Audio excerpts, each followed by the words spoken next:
Welcome to Green Giants, Titans of Renewable Energy, the podcast where insights and innovation meet.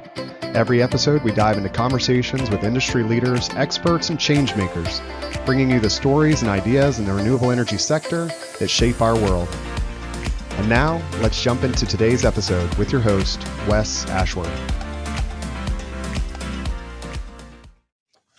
Welcome to our latest episode of Green Giants, Titans of Renewable Energy. Today, we have a very special guest with us, someone whose career spans over 3 decades in the energy sector. Joining us today is Kevin Smith, the Chief Executive Officer at Arevon, a leading figure in renewable energy who has been at the forefront of the industry's transition to sustainable power. Kevin comes with a wealth of experience, having shaped the strategic direction of several major companies across the globe. Before Arevon, Kevin was the CEO of Americas for Lightsource BP, where he was instrumental in driving the company's expansion in the U.S. market. Under his leadership, Lightsource BP saw more than $4 billion in assets entering operation or construction and built a 20,000 megawatt development pipeline. Before his time at Lightsource BP, Kevin held the position of CEO at Solar Reserve and was Senior Vice President at Invenergy. He also served as the President of Insight Energy and Chief Operating Officer of Rolls-Royce Power Ventures, contributing to energy projects in 25 states in the U.S. and over a dozen countries across 5 continents. With a focus on solar generation over the last 15 years, Kevin's work has been pivotal in harnessing the power of the sun to meet our energy needs. He earned his MBA in finance from the University of Chicago and his mechanical engineering degree from Purdue University. Kevin, it's an honor to have you with us today. Thank you for joining us. Great. Thanks, Wes. And I'll take the flattery on 3 decades. It's actually been 4 decades, but appreciate that. Yeah, no problem at all. So starting out, I'd love to hear a little bit about your story and career. And you do have, I think, a very interesting one. So with a career that spans from conventional to renewable energy, could you share what initially drew you to the energy sector and then how your focus has shifted over the years? Sure. So, I mean, I got my engineering degree from Purdue University, and during some internships, I ended up getting involved in the power industry, and so kind of specialized on power engineering with my engineering degree. So right out of college, I was worked at Sargent Lundy at a big architectural engineering firm in Chicago that did large scale power plants for utilities, conventional power plants, natural gas fired. I worked on nuclear design, designed nuclear facilities for a number of years Sure. at Sargent Lundy. I then moved on to onto the development side and the project management side. A lot of natural gas projects around the U.S. and essentially worldwide. I was 6 years in London, heading up development for a group called Rolls-Royce Power Ventures, utilizing Rolls-Royce gas turbines on international projects, and then came back to the U.S. and moved over to Invenergy and headed up their development side in the early years, which was that first transition into wind energy in 2004. Invenergy was basically a startup back then, half a dozen people, and we made that decision that the wind side, most of the team had a lot of natural gas experience. We made that decision to move onto the wind side of the business, and pretty much when I moved into renewable energy, I never looked back. Yeah. Was there a key moment or some pivotal moment that just sort of spurred you on to make that transition into the renewable side, or did it just kind of happen or come together?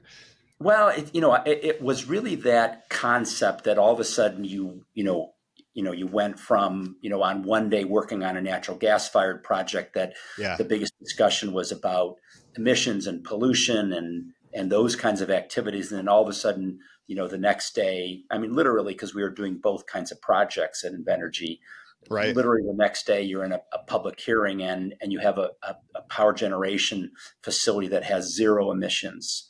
That whole concept, and even back then, wind was price competitive. So you had something that was price competitive and had 0 emissions, that was providing large scale electricity to the grid. That whole concept was just, at the time, like I said, 2004 was 20 years ago, was pretty groundbreaking that you could build large scale facilities, 0 emissions. Yeah, absolutely. Now thinking about where that's come to today, and thinking about your experience in now solar and battery storage and some of these other pieces, what do you see? What are some of the most promising technological advancements you see on the horizon that you think could significantly impact the renewable energy market?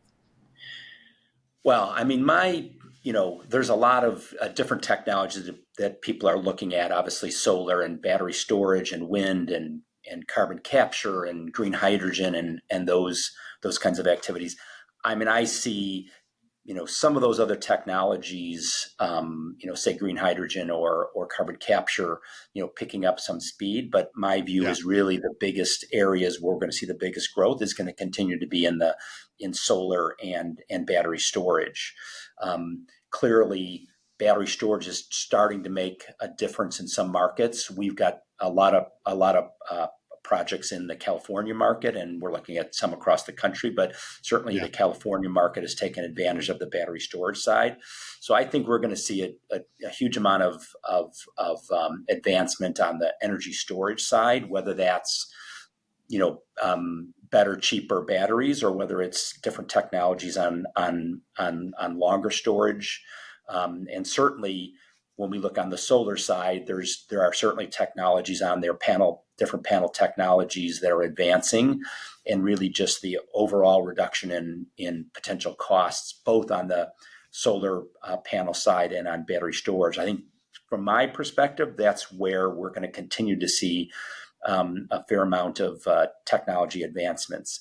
Certainly, you'll yeah. see some on carbon capture and green hydrogen, some of the others. But I actually think the key ones, the ones that are going to dominate the market, are going to be as solar continues to be more and more cost competitive, and you start putting in more storage associated with that. Yeah. Is there any recent advancement, whether it's in storage or solar, that you're particularly like tracking or excited about? I'm not sure I would say that there's any kind of groundbreaking recent Yeah, advancement. I think what's interesting is you're now seeing battery storage costs go down pretty substantially, right. and I think that's probably over the last 12 months maybe we've seen lithium prices go down fairly Yeah. substantially. That's making battery storage that much more competitive. So I think it's probably the biggest issue has been more some of the cost issues. The U.S. has to deal with other issues, tariff issues, and some of the other import issues. I Yeah. think the probably a significant issue is going to be that increase in manufacturing in the U.S. as well will be pretty instrumental in the industry in the U.S. Yeah, which good segue. Just thinking about the IRA and the impact that that's had. How do you think recent policies like the IRA, like others that have come out, will just reshape the landscape of renewable energies, particularly in the U.S., which you just alluded to there? Yeah, I mean the IRA is huge, groundbreaking legislation. Across a lot of different industries, including electric vehicles and utility scale renewable energy projects. I think on the utility scale energy projects, I think there's a few very fundamental issues that the IRA brought in. One is it brings in that kind of long term, kind of 10 years ish, tax credit plus 10 years plus kind of tax credit Right. structure, which provides a lot of stability for developers, for manufacturers, for financing sides, for all kinds of it. So I think that long term nature is a big part of it.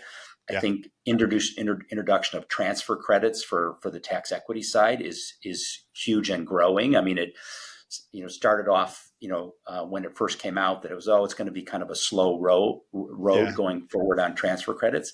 I mean, we're seeing $5 to $10 billion of investments on transfer credits, and that's going to continue to increase. We're taking advantage of that on a number of projects, and I think that's going to be a couple years down the road. It's going to dominate the industry with transfer credits, and then probably the third side, the long term nature of the IRA, the transfer credit market is fundamentally a fundamental change that will improve the financing structures. I think the third one is manufacturing. Sure. with the manufacturing credits as the IRA, we've seen a lot of announcements. Some of them are happening, some of them are not, but certainly a substantial amount of manufacturing activities with panel manufacturing in the U.S. is going to kind of fundamentally change the industry as well. So I think the IRA has some very significant issues that will continue to shape the industry as we go forward. Yeah, no, I love hearing all that perspective just from you, that firsthand being in it and being involved in it and seeing it live out. You mentioned too some of these manufacturing projects that have been announced. Some have come to fruition and are on happening and going through. Some are not. Is there anything you're seeing personally in terms of what's driving the success versus some of the ones that are struggling? Well, I don't know if there's any, certainly manufacturers like First Solar who already have a presence here and have Right. manufacturing Yeah. in the U.S. for them to expand and do new facilities. It's a bit of an easier road for them to, to expand their facilities or build new facilities with the experience base that they have. There are some new players that are trying to get into the new U.S. market. That's a little bit more difficult for somebody that hasn't previously built manufacturing in the U.S. Some of those are partnering up with U.S. companies, and I think Yeah. that's making that manufacturing, permitting and establishment of manufacturing facilities a little bit more easy, a little bit more easy for them. But it's a little bit like everything. I mean, it's the same with developing projects.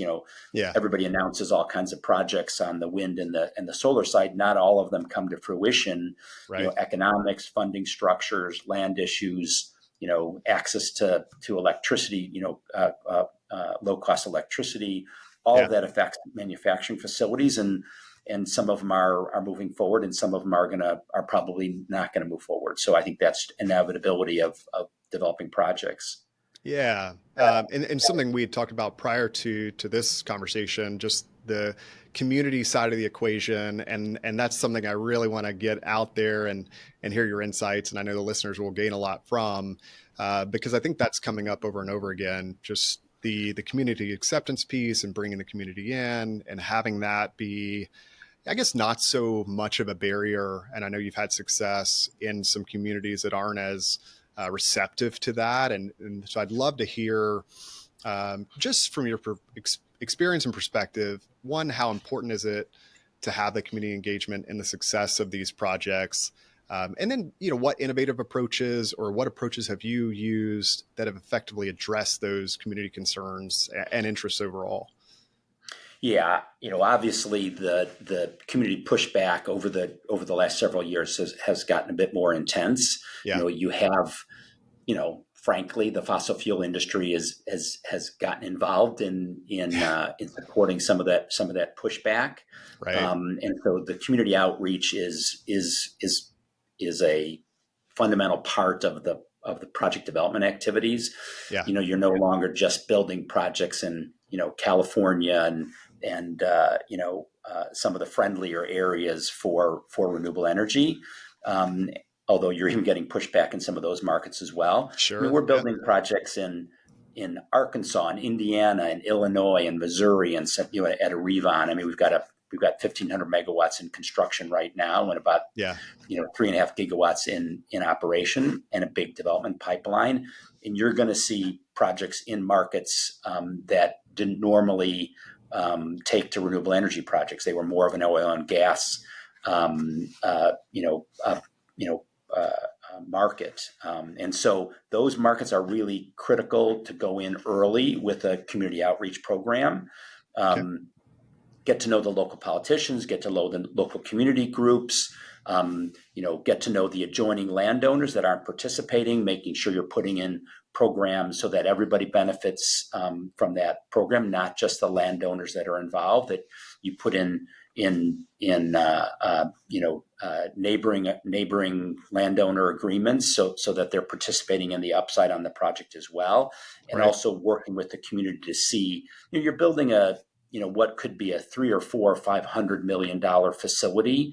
Yeah. You need to make sure you're investing a portion of that in the local community, and you're coming to them with some proposals what you can do, whether it's putting solar on a local school or a computer lab for a local school, Sure. or participating in some of the other charities around the community, so they become a member of the community, not just up front, but also on a long-term basis. So that's a really critical Yeah. part. We're ramping up at Arevon. We're ramping up our activities on community engagement, Okay. and I think the industry as a whole needs to ramp up their activities and make sure that we're properly participating in the community activities early and often, as we enter into the community on a development basis. Yeah. I guess my thought goes, why doesn't everyone do that? Is it a matter of it's difficult and time consuming?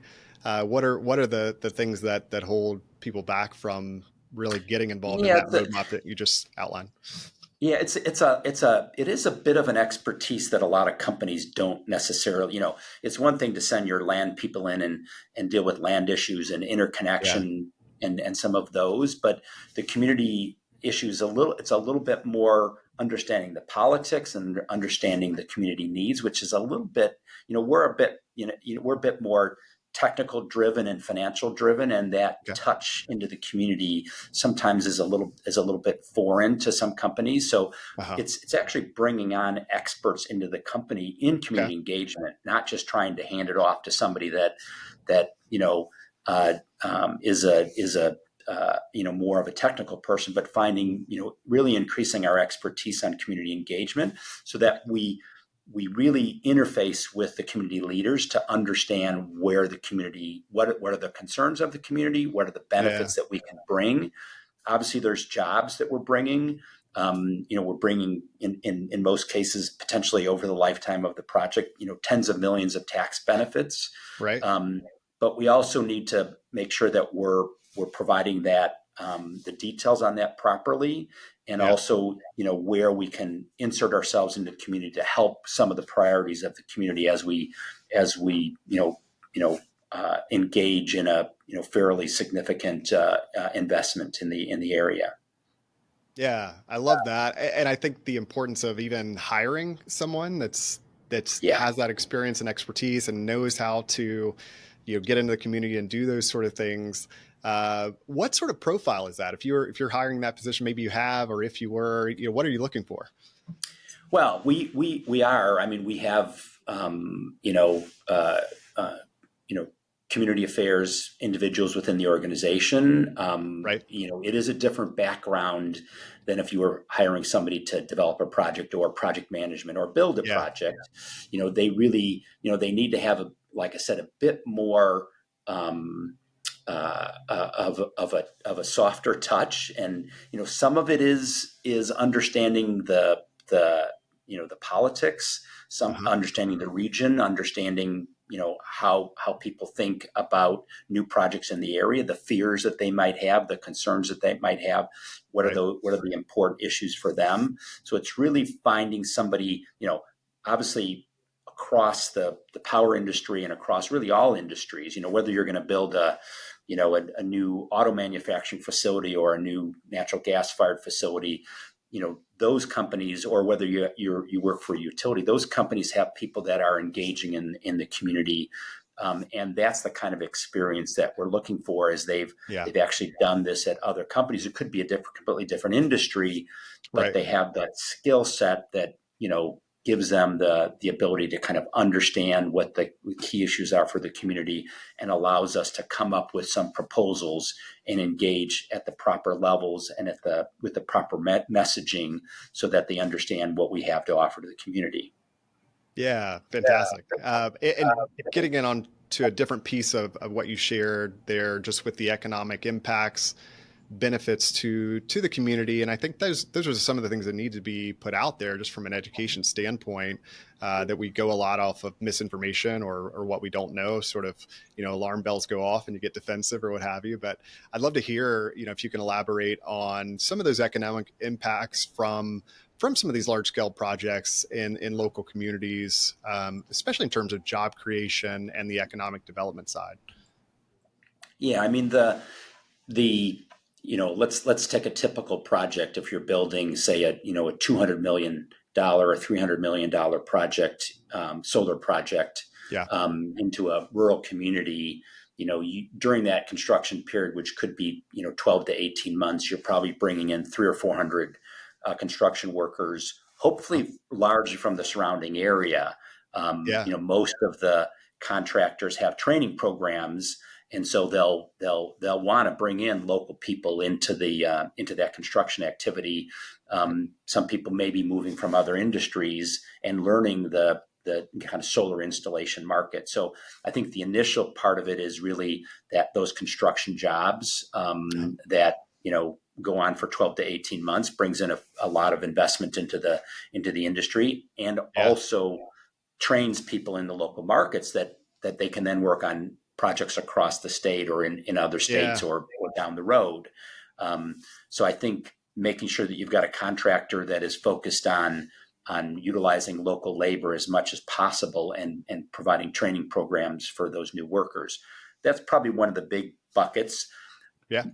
Unfortunately, solar projects are relatively low maintenance and Sure. low operational issues. So the number of workers that you have on site during the operations period is relatively low, but you're still spending money in the surrounding market. You've got maintenance issues. You've got vegetation control. You've got depending on where you're located, you could have snow removal. We'll spend millions of dollars in the local area on an annual basis just maintaining that facility, even Right. though maybe the labor force to operate the facility may be just a few people for a large scale facility. But it does throw off a lot of tax benefits. As I Sure. said, depending on how those benefits are structured with the community, sometimes they like to put in place pilot programs that change the structure so a little bit more of that money flows really locally as opposed to the county and the state. But Right. we'll roll with the punches as far as what the community would prefer. But typically, you're looking at over the lifetime of a project, you're throwing off tens of millions of dollars in to the local community, and that can help fund expansions of the fire department. It can help local schools. It can help Yeah. hospitals and government buildings, all kinds of things. So that's a pretty significant part of it. Huge. I watched a video a couple of weeks ago about they called it, I think, a tale of two counties. Okay. And this was on a wind project. One county decided they didn't want a wind project, so they moved their project to another county, and then they Yeah. talked about the financial benefits that was lost in one county and was gained by another, and they're Mhm. substantial. Yeah. Like I said, potentially tens of millions of dollars over the life of the project. Additionally, then, as the developer and as the investor in that project, what can we then do in addition to the tax benefits? Putting in a community fund, Yeah. $500,000 or $1 million community fund where we'll work with the local community leaders to see, where is there an investment that you can't fund out of tax dollars that needs to be funded. Whether it's like I said, putting solar on the local high school, or Right. or investing in a computer lab, or in some areas we put in some work with some of the local schools on training programs for people that want to enter into leaving high school, want to enter into the solar industry on the Yeah. construction or the trade side. So there's really all kinds of things that we can do as an organization, and all of that impacts the broader community in a positive way. You do have the I'll say misinformation out there of some of the risks, and I think that's also key to our community engagement program, is make sure we're addressing the concerns that come up, which quite frankly it's relatively easy to have the answers for those, because the risks are very limited. Right. It's the how do we get that message out to make sure that people aren't listening to the some of the things that they see online Yeah. that quite frankly are misinformation on solar projects and battery projects, to make sure that they're getting the correct information from the industry. Yeah, I think that piece is so critical. Just telling the right stories, getting the right information out there, really investing in the educational piece of it, and involving those communities, and just making sure it's kind of like I've always said. You make decisions. You just want to make decisions based on accurate information. So it's I think our responsibility in the industry to make sure that's happening, which you're doing, which Right. is fantastic. And I love the story comparing the town that didn't go through with it and the one that did. I think that's a very powerful story and viewing that Yeah. comparison. Switching to the other side of the equation, just within career paths and job creation, things like that. As someone who transitioned from the traditional energy sector to renewable energy, there are plenty of folks out there that are contemplating that, debating that, thinking about that. What advice would you give them, and maybe some of the best ways to go about that? Well, there's a significant demand in the renewable energy industry.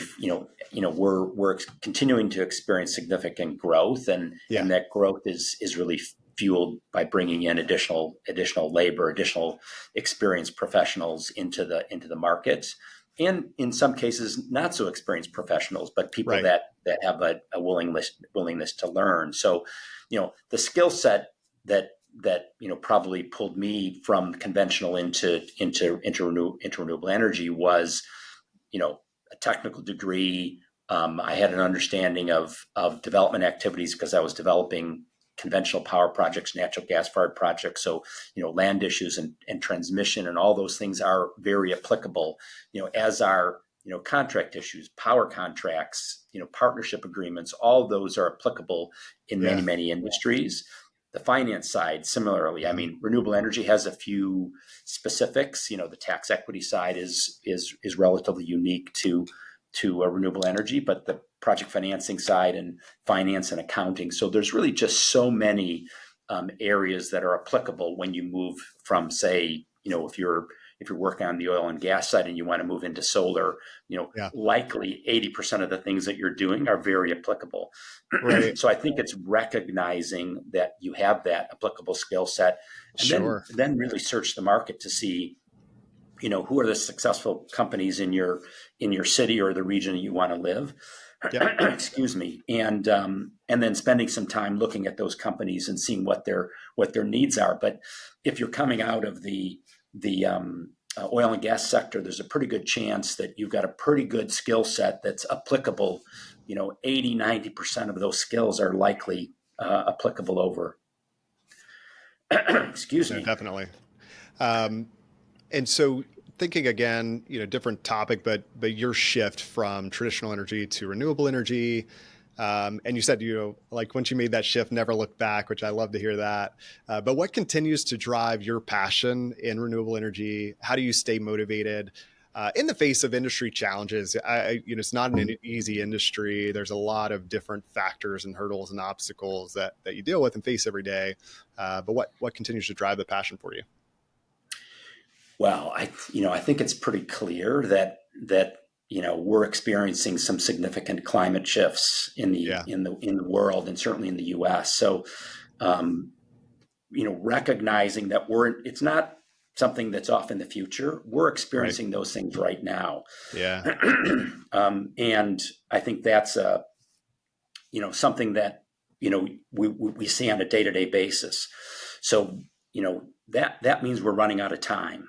Yeah. When those climate issues are starting to catch up with us, we see Right. flooding in right now as we speak. We're seeing flooding in Texas and flooding Yeah. in Florida and other parts of the world.